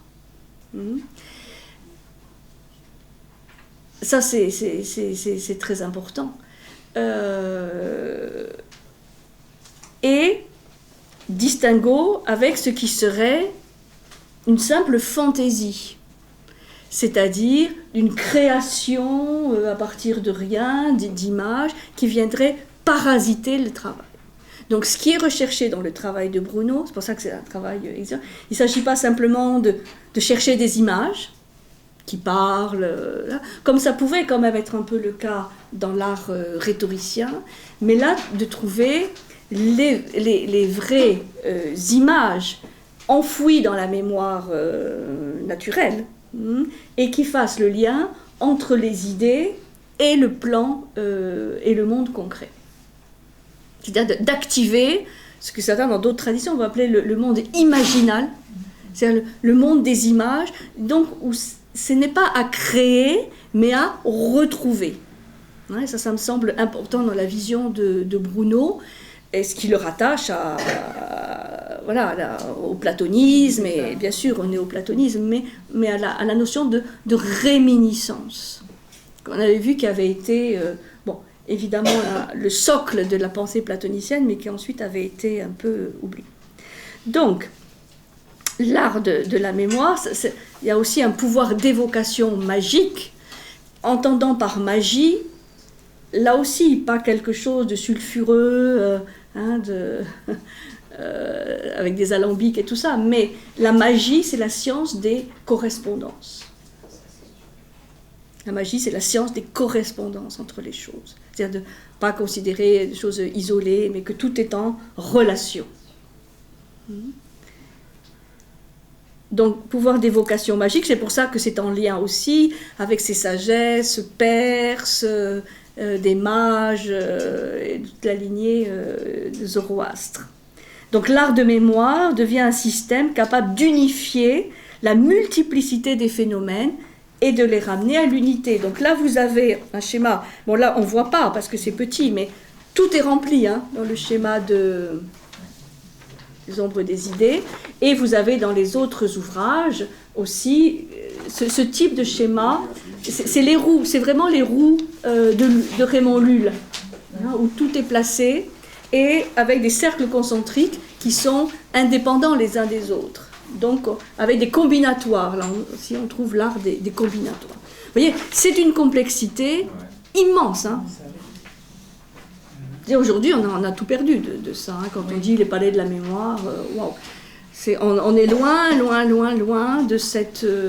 là, il a touché une complexité qui ne peut pas être dépassée. Ou sauf peut-être par nos ordinateurs aujourd'hui, mais disons, capacité humaine, là, on touche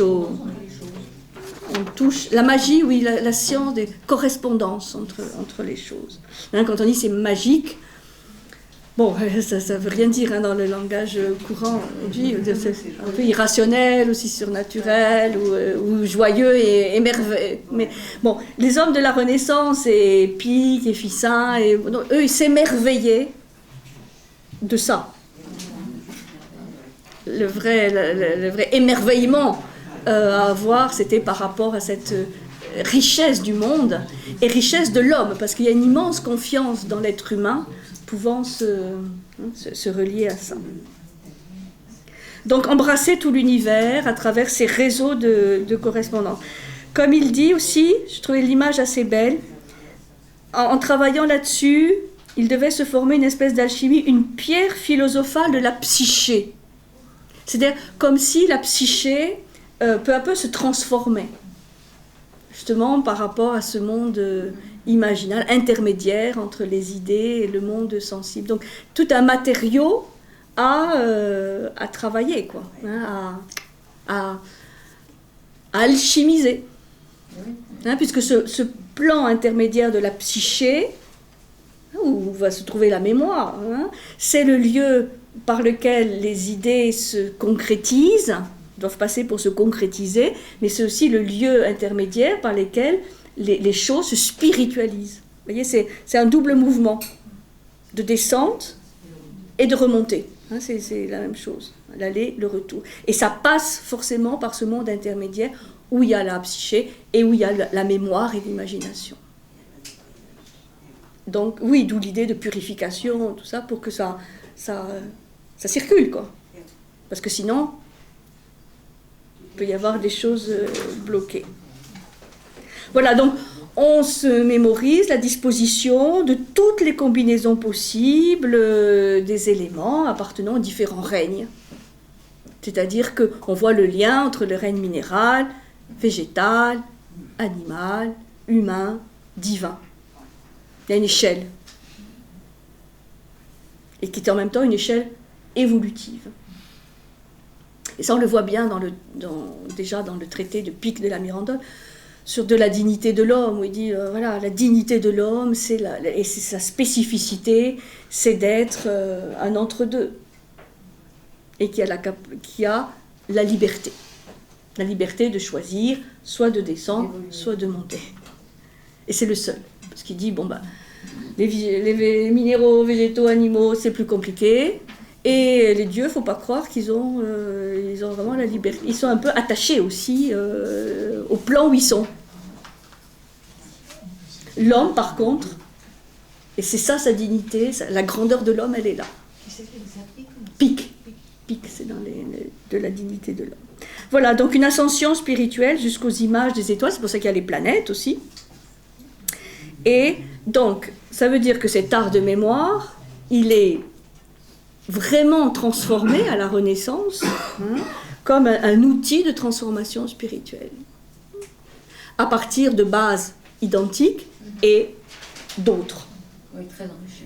Très enrichi, oui, avec les apports de Lulle et les apports de l'époque, d'une ouverture, avec évidemment la Kabbale, toutes ces visions auxquelles s'ouvre l'Europe à ce moment-là.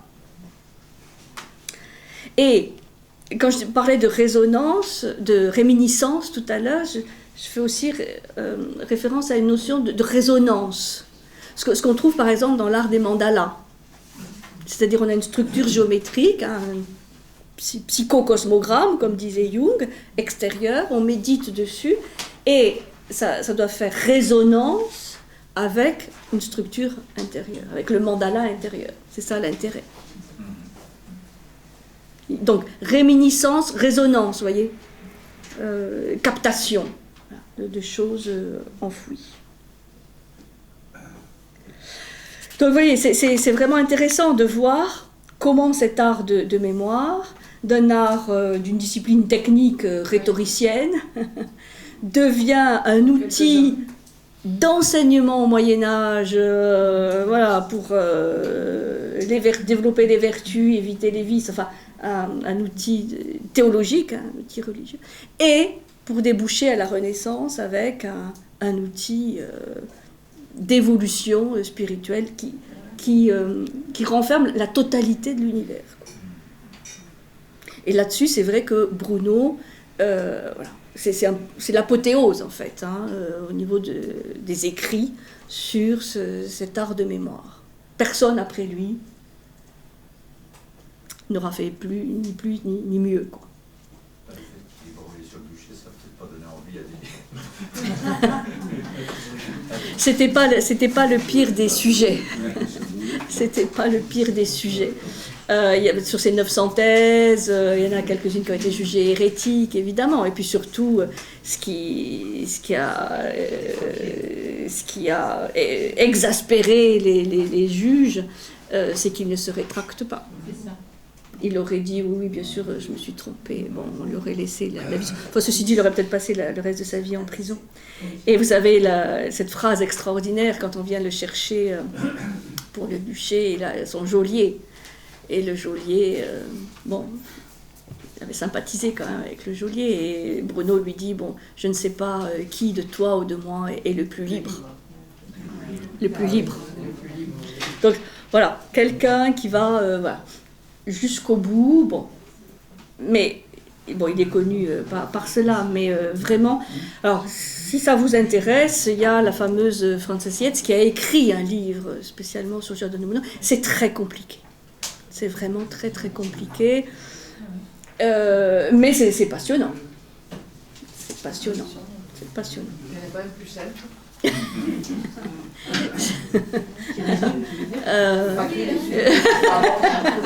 disons vous voyez, c'est des planches. Alors après, je vous ai mis, bon, ça c'est un peu à titre d'illustration, d'autres schémas qui sont de quelqu'un de beaucoup plus récent, d'un certain Robert Flood, hein, qui est une sorte de mystique anglais, aussi adepte de Paracels et tout ça. Pour vous donner certaines images, par exemple, là c'est l'image un peu à l'antique, hein, du monument, où on plaçait avec les différents lieux les images, et puis le cycle du zodiaque. Et c'est vrai que ce sont des images qui peuvent être utilisées en astrologie pour voir toutes les influences des constellations, etc. Vous voyez, je pense qu'il faut retenir à la Renaissance, c'est vraiment une ouverture, à la fois sur des horizons géographiques inconnus et à l'intérieur. Alors, ce qu'il faut savoir quand même pour finir, c'est que Descartes, Leibniz connaissaient tout ça. Et on dit même que Leibniz, qui est quand même un scientifique assez particulier parce qu'il connaissait parfaitement la philosophie ésotérique, l'ésotérisme, l'alchimie, il va dans ses recherches sur le calcul infinitésimal, sur les nombres et tout ça, s'inspirer d'une certaine manière de toutes ces connaissances de Bruno, mais surtout pour avoir aussi la paix, parce que l'époque n'était pas forcément plus simple à l'époque de Descartes ou Leibniz, donc d'enlever tout ce qui était un peu trop spirituel ou trop divin, mais ça les a beaucoup, en tout cas ils les connaissaient, tous ces travaux de Bruno. Il faut dire que quand même il y a eu une postérité, mais cette fois encore dans un autre cadre. Il faut dire que les nombres, Pythagore avait quand même une sacrée intuition de comprendre que les nombres, les idées nombres, c'est quelque chose au niveau structurel. Ça va ? Bon, on a fait un beau voyage, hein ?